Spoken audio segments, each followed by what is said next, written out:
അടരുവാൻ വയ്യെന്നോ Jose K മാണിക്ക് LDFിൽ നിന്നും എന്നുള്ളതാണ് ചോദ്യം. സ്മൃതി, അടരുവാൻ വയ്യേ?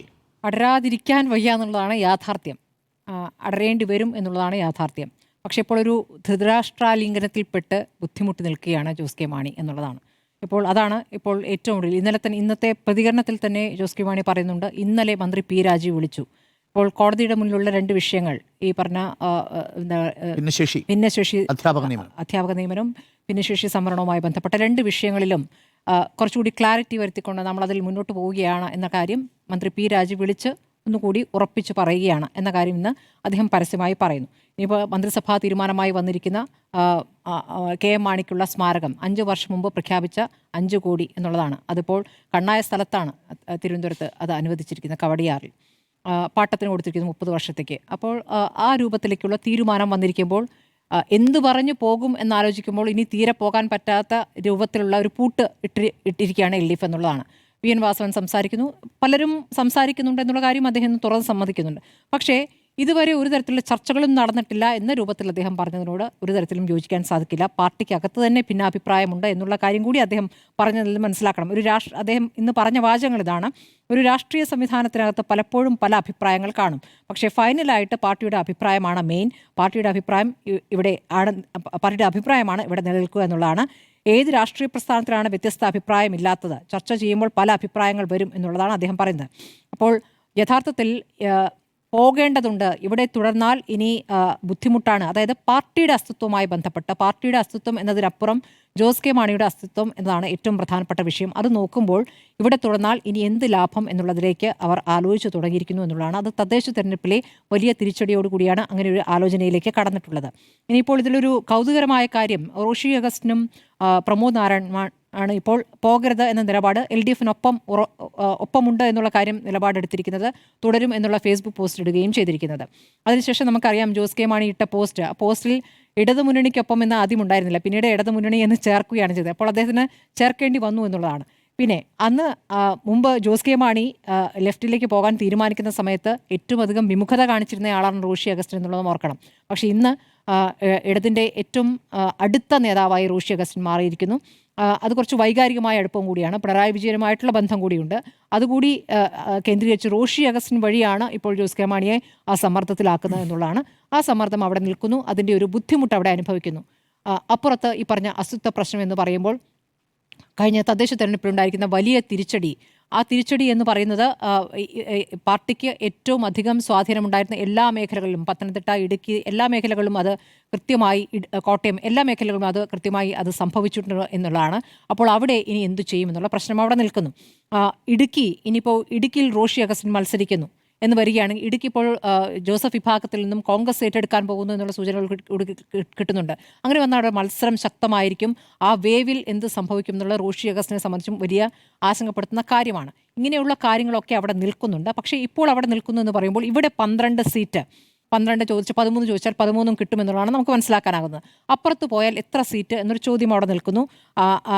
അപ്പുറത്ത് പോയാൽ എവിടെ എത്ര സീറ്റ് കിട്ടും എന്നതിനപ്പുറം വിജയിക്കാൻ സാധ്യതയുണ്ട് എന്നുള്ള വിലയിരുത്തൽ പാർട്ടിക്കകത്ത് ഉണ്ട്.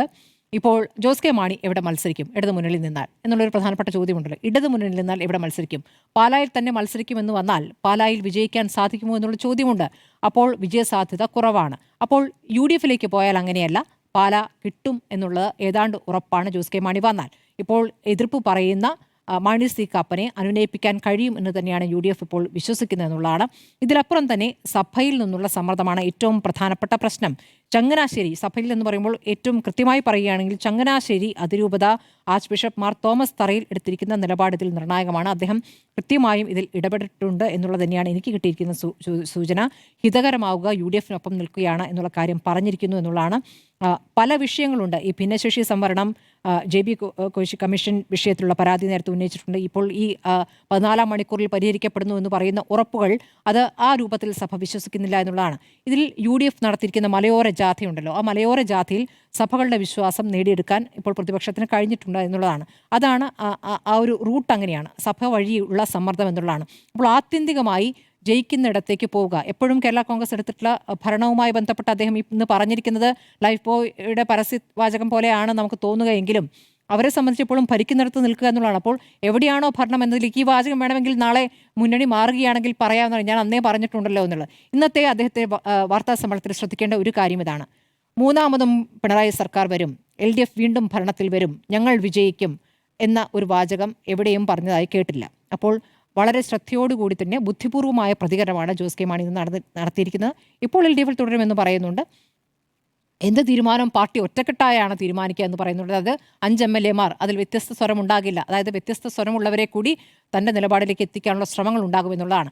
കോൺഗ്രസ് പരസ്യമായി എവിടെയും ഞങ്ങൾ ചർച്ചകൾ നടത്തിയെന്ന് തുടക്കത്തിൽ അടൂർ പ്രകാശ് പറഞ്ഞ ഒഴിച്ചാൽ പിന്നീട് യഥാർത്ഥ ചർച്ചകളിലേക്ക് വന്ന ശേഷം ആരും അങ്ങനെ ഒരു പ്രതികരണത്തിലേക്ക് പോയിട്ടില്ല.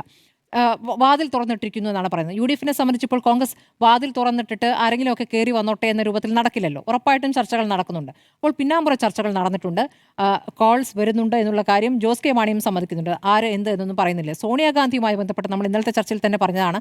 സോണിയാഗാന്ധി വിളിച്ചു എന്നുള്ളതൊന്നും ശരിയായ വാർത്തയാണെന്ന് തോന്നുന്നില്ല. പക്ഷേ ഹൈക്കമാൻഡിൽ നിന്നും ഒരു കോൾ പോയിട്ടുണ്ട് ജോസ് കെ മാണിക്ക് എന്നുള്ളതാണ്.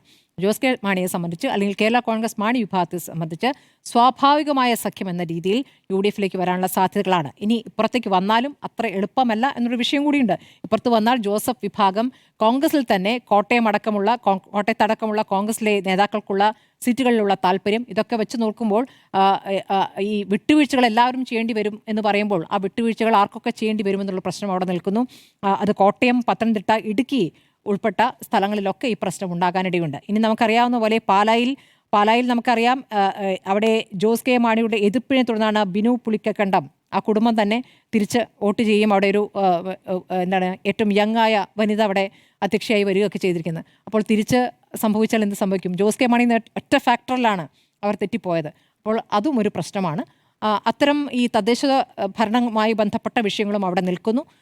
പക്ഷേ ചർച്ചകൾ നടക്കാൻ ഇടയുണ്ട് എന്ന് തന്നെയാണ് ഞാൻ മനസ്സിലാക്കുന്നത്. ഈ ചർച്ചയിൽ ഏറ്റവും പ്രധാനം സഭ എടുക്കുന്ന നിലപാടാണ്. സഭ ആത്യന്തികമായ ഒരു നിലപാട് ഉറപ്പിച്ചു പറഞ്ഞാൽ അതിനെ ഖണ്ഡിക്കാൻ ജോസ് കെ മാണിക്ക് സാധിക്കില്ല. ഒരുപക്ഷെ അത് പറഞ്ഞിട്ടാകാം ഒരുപക്ഷെ അടുത്തൊരു തീരുമാനത്തിലേക്ക് പോവുക.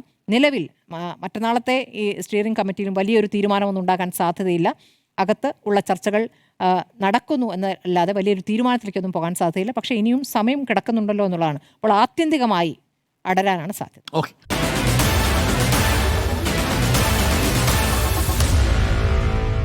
Meet the editors.